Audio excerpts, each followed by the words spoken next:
Hi, my name is Andy Hawker. I love things that go fast. I'm hoping that we can have some fun together. So join me as a fellow disciple of speed.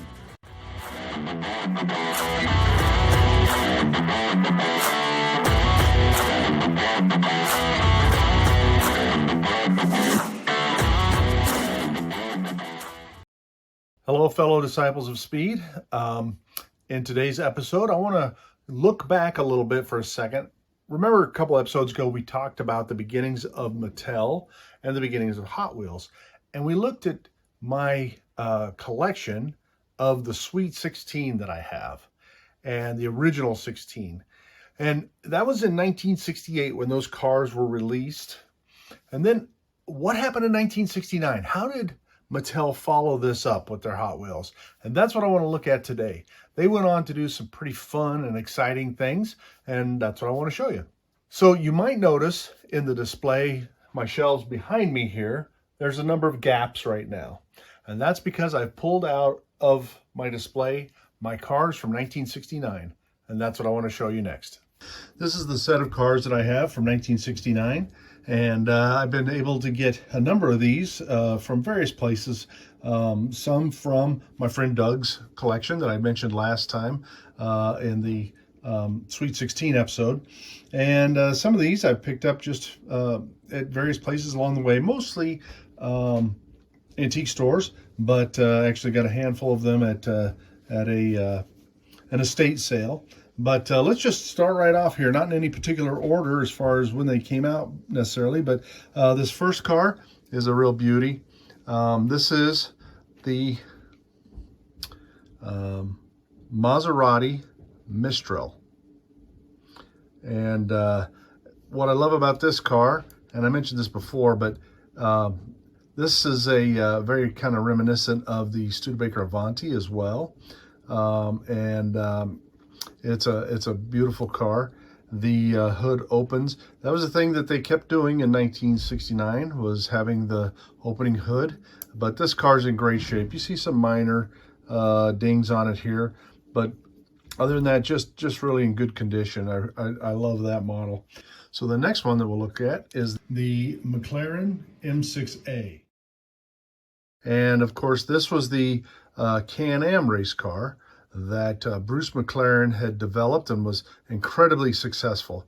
And again, this car opens up to show you the engine. The other thing about this car that's just really great is that the number 4 stickers are still in place on this, and it's in good condition. Again, very minor paint issues here. The Spectre Flame paint again was pretty fragile, so it was pretty easy to chip.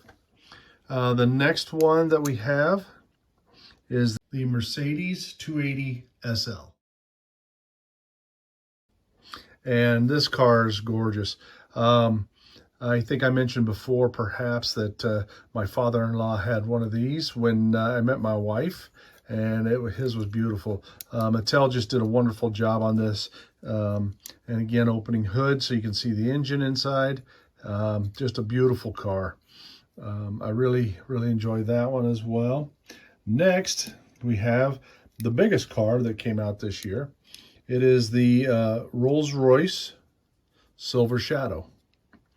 So again, this car is almost mint condition, just very good. A little slight wear here. Actually, that's probably more just needs to be cleaned than anything. The wheels are in great condition. And again, opening hood to reveal the engine. So just beautiful detail on this car. I love that one. I brought out this car before. We talked about this in the Indy 500 episode. This is the Shelby Turbine, and again, you can see that it is an Indy car, turbine Indy car, and it's in great condition. This is part of my friend Doug's collection. And then the Twin Mill. This is a very famous Hot Wheels car. You'll see it a lot in some of the just advertising from the day, but this one's in good condition, and the paint is really nice.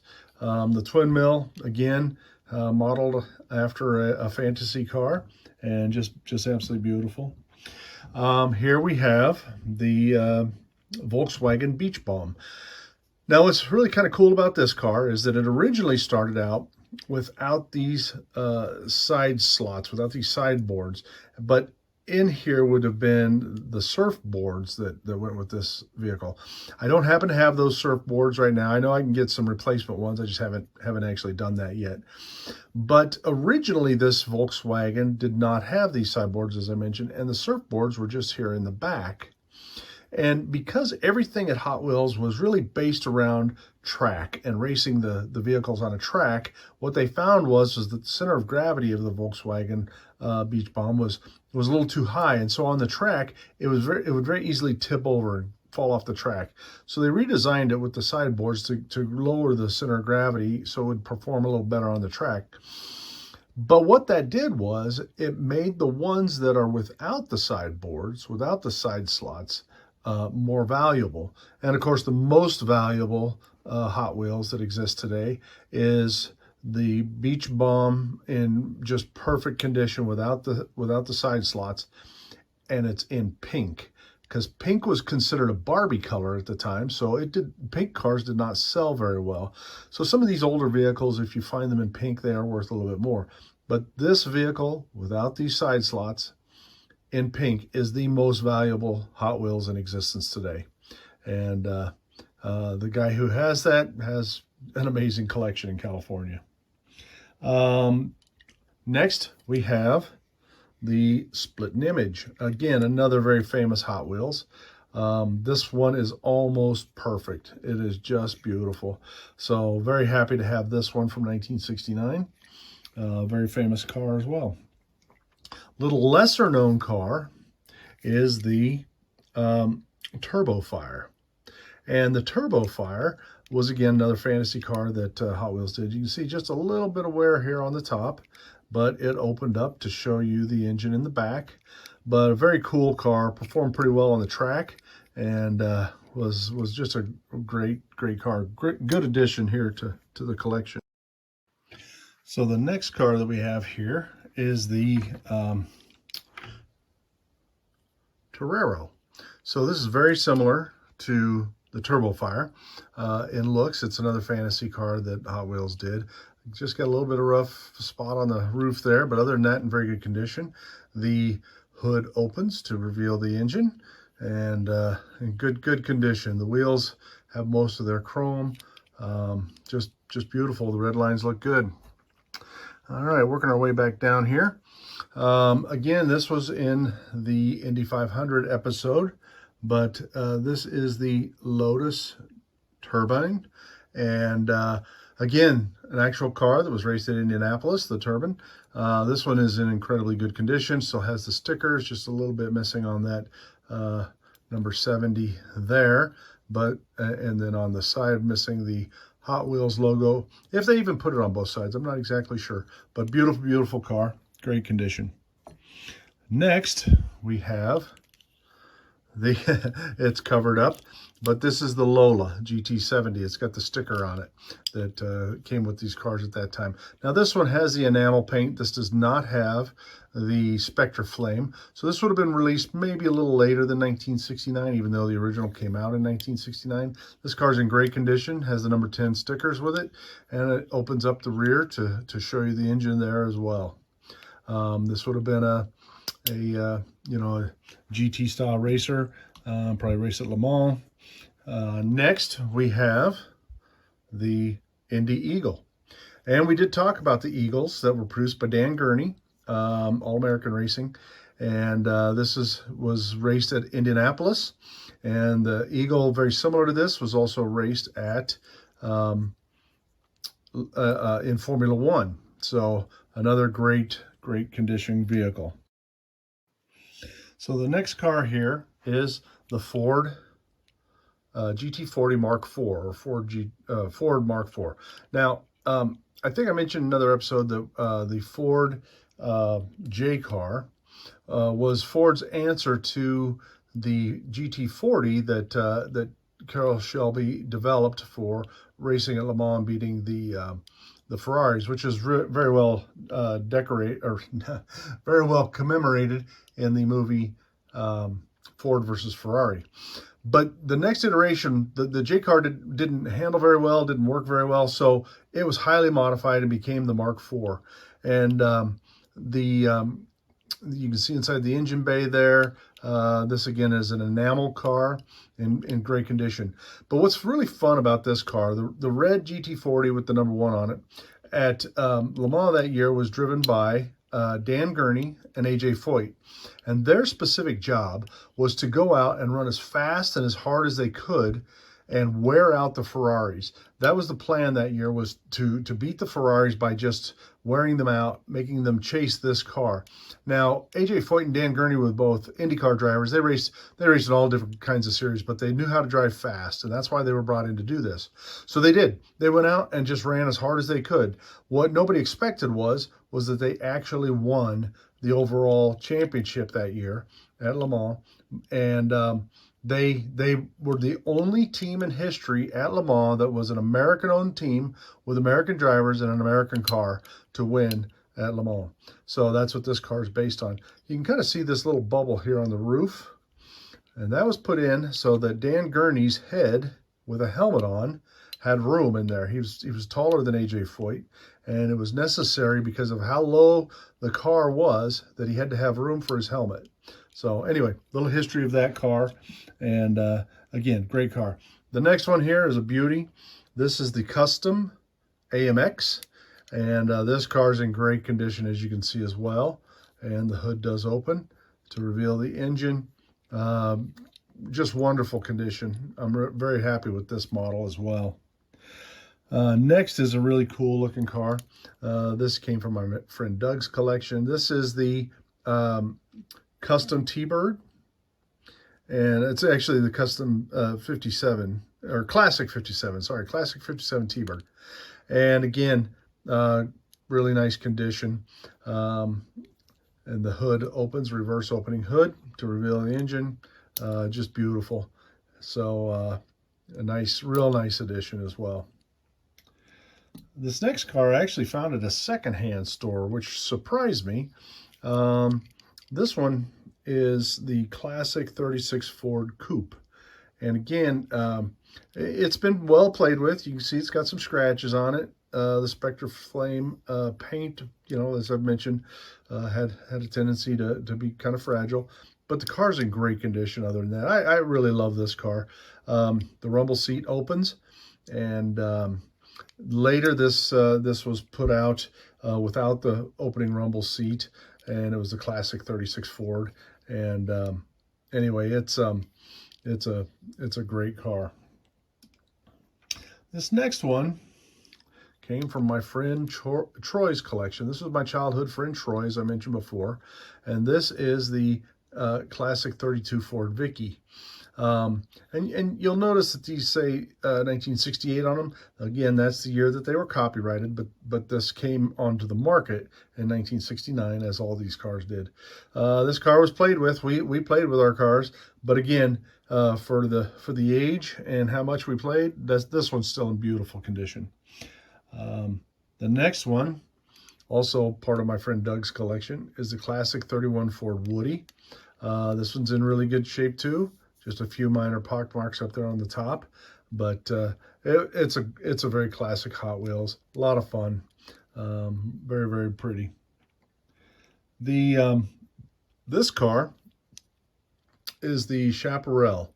Now, the Chaparral, the real race car, raced in Can-Am Racing, was developed by a guy named Jim Hall. Jim Hall all of his cars had the Chaparral name to some degree, but he was the first guy to put a big wing up on a car like this.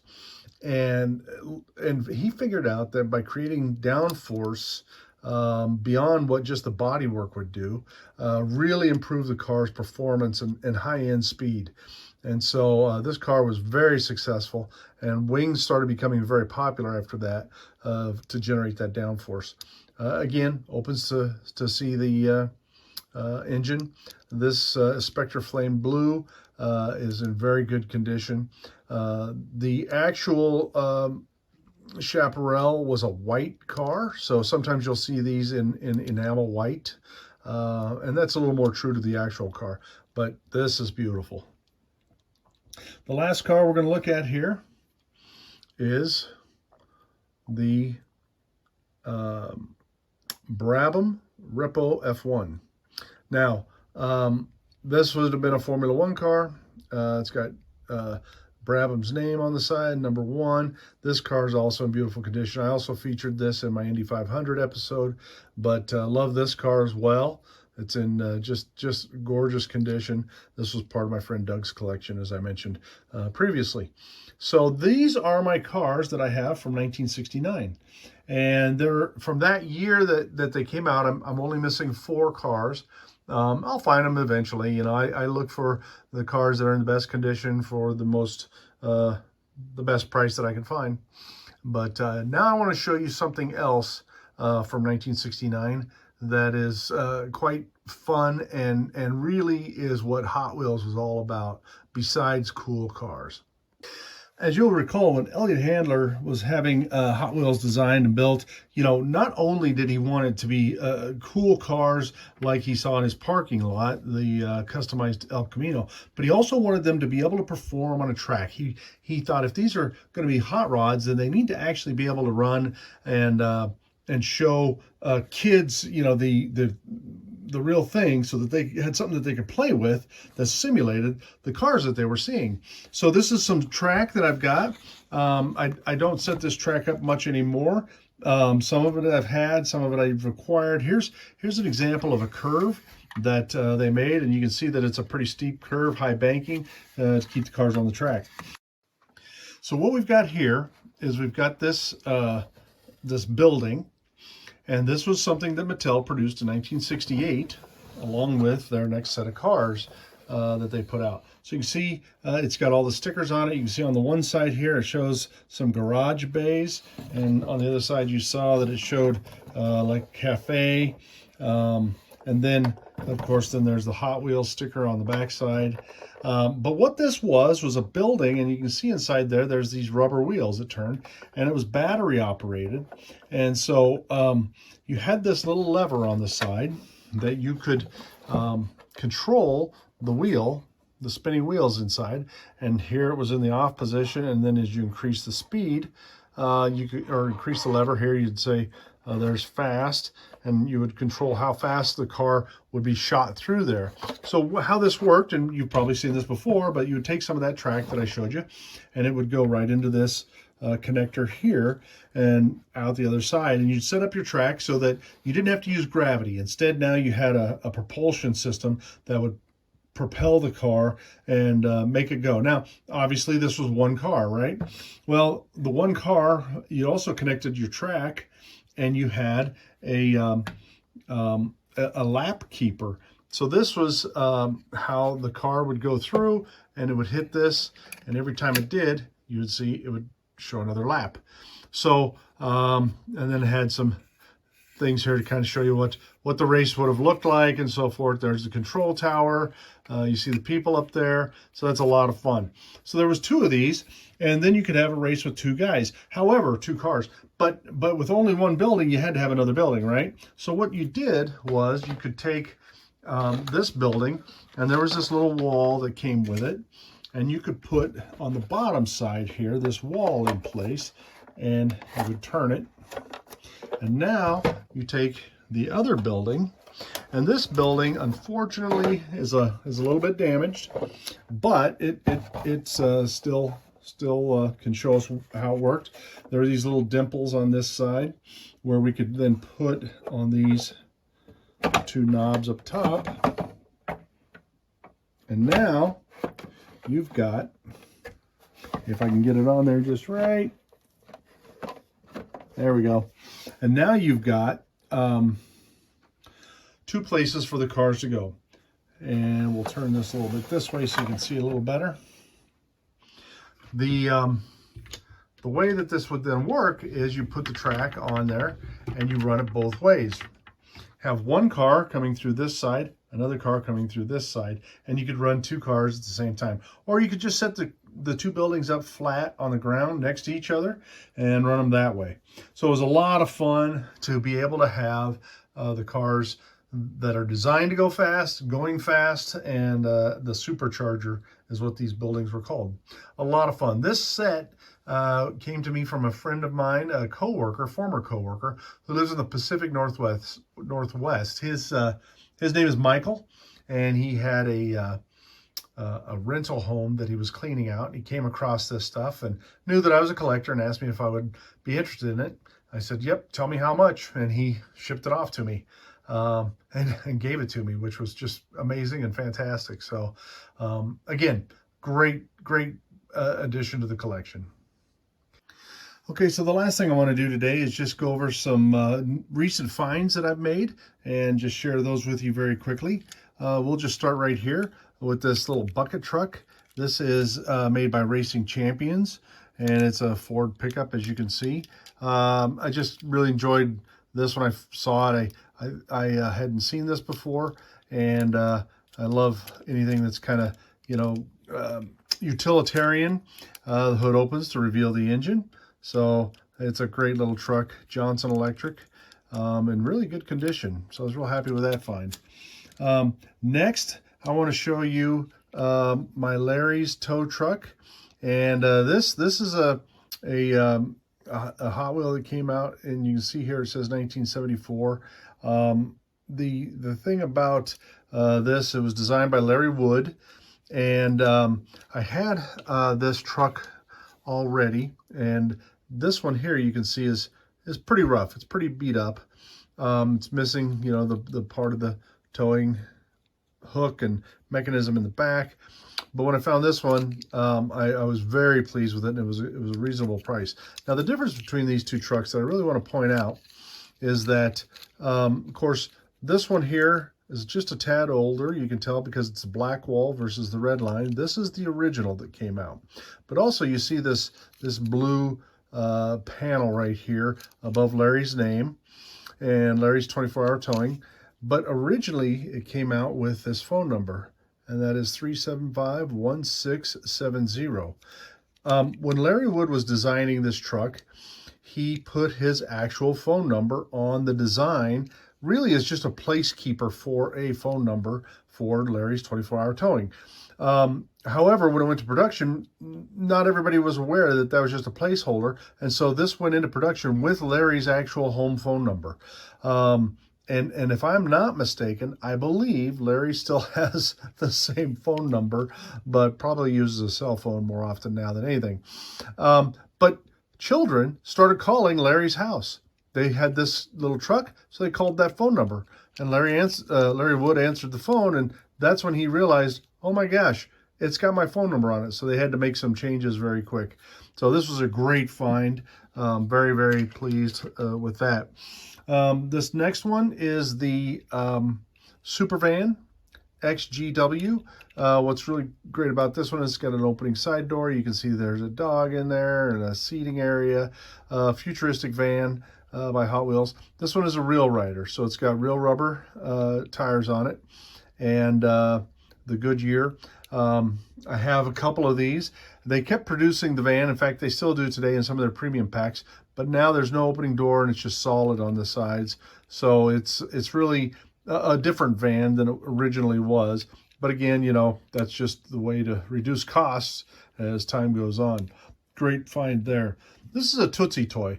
Not many people collect Tootsie toys, I don't think, but they're not real popular. This one's in pretty rough shape, but what I like about it, you can see Chicago, USA, Tootsie toy right up here.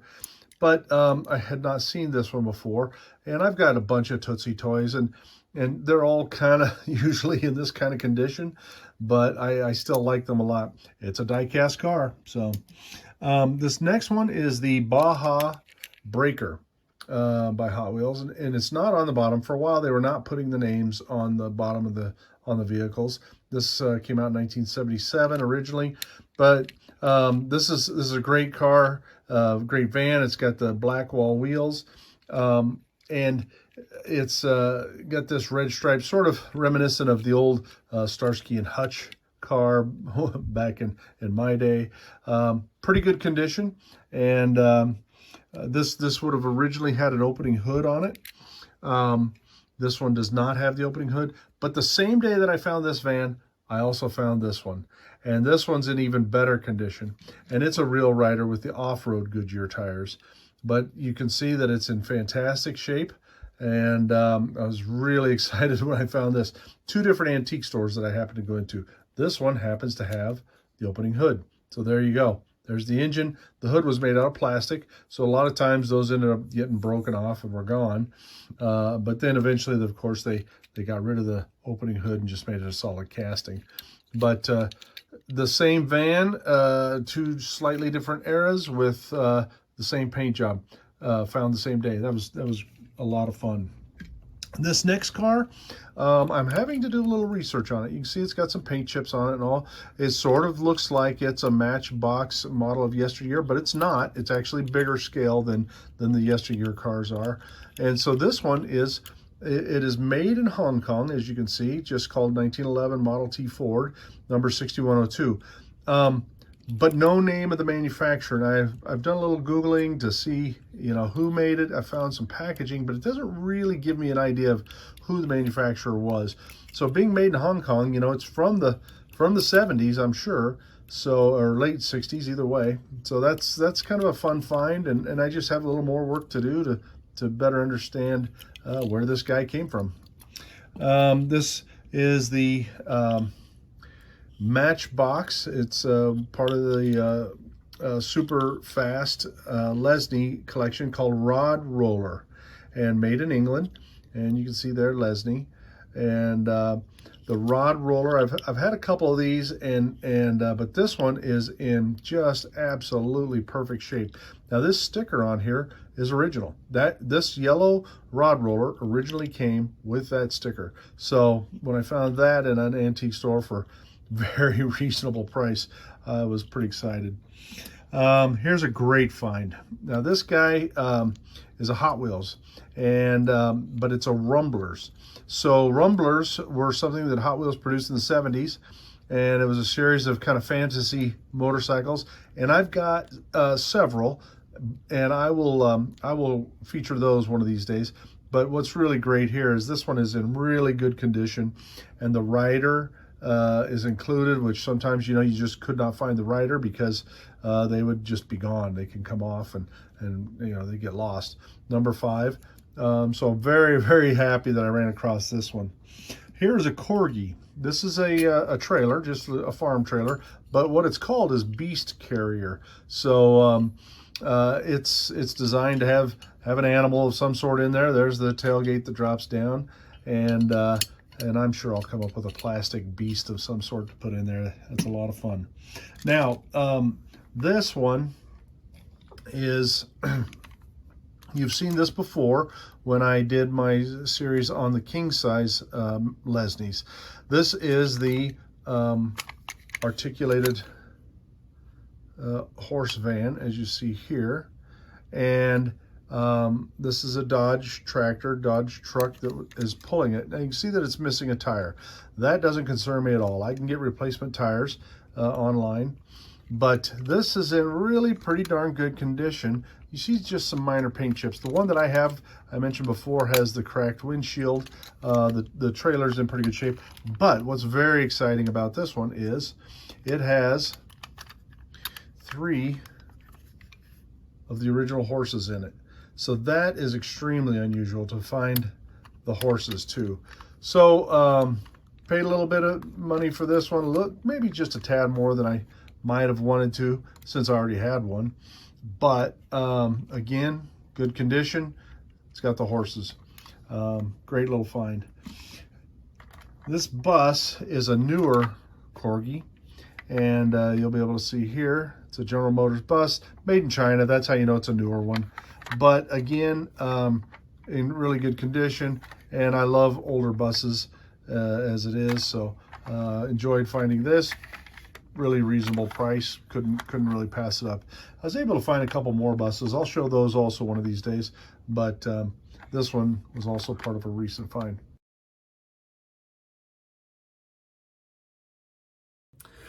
So that's it for this episode of Disciples of Speed. I hope you had a good time and enjoyed it, and happy hunting.